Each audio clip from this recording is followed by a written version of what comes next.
ഓഡിറ്റോറിയത്തിന്റെ പടി വിട്ടിറങ്ങി സൂര്യകാന്തി ശോഭയോടെ നമ്മുടെ മക്കളെയും കൊണ്ട് വീട്ടിലേക്ക് തിരിച്ചു നടക്കുമ്പോൾ രക്ഷകർത്താക്കളായ നിങ്ങളോട് ആരെങ്കിലും ചോദിക്കും, മക്കളെ ആരാക്കും എന്ന ചോദ്യം.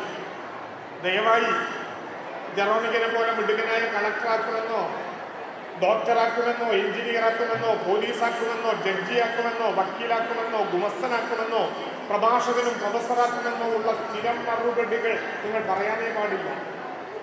നാം സൂര്യകാന്തിയുടെ തണലിൽ നിൽക്കുന്ന വിദ്യാർത്ഥികളും രക്ഷകർത്താക്കളുമാണ്.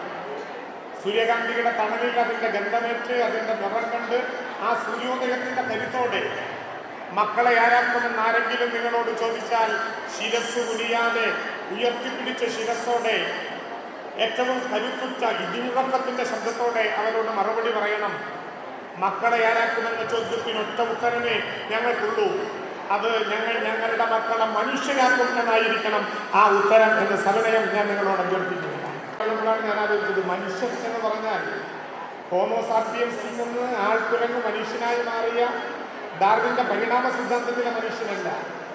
ലോകത്തിന്റെ സകല ചരാചരങ്ങളെയും സ്നേഹിക്കാൻ കഴിയുന്ന, മാനവികതയുടെ കൊടിയടയാളങ്ങൾ മനസ്സിൽ സൂക്ഷിക്കാൻ കഴിയുന്ന മനുഷ്യരായ മക്കളാണ് ഈ നാട് കാണുന്ന ഏറ്റവും പ്രധാനപ്പെട്ട സ്വപ്നം. മനുഷ്യരായ മക്കൾ ഒത്തു നടക്കാൻ സൂര്യകാന്തി നിങ്ങൾക്കൊരു തണലാകട്ടെ എന്ന് ആശംസിച്ചുകൊണ്ട് ഉന്നത വിജയം നേടി ഈ സൂര്യകാന്തിയിൽ ഉപഹാരങ്ങൾ ഏറ്റുവാങ്ങുന്ന എല്ലാവർക്കും കേരള സംസ്ഥാന സർക്കാരിൻ്റെ ഊഷ്മളമായ അഭിവാദ്യങ്ങൾ, അഭിനന്ദനങ്ങൾ നേരാൻ ഞാൻ ഈ അവസരം ഉപയോഗിക്കുന്നു.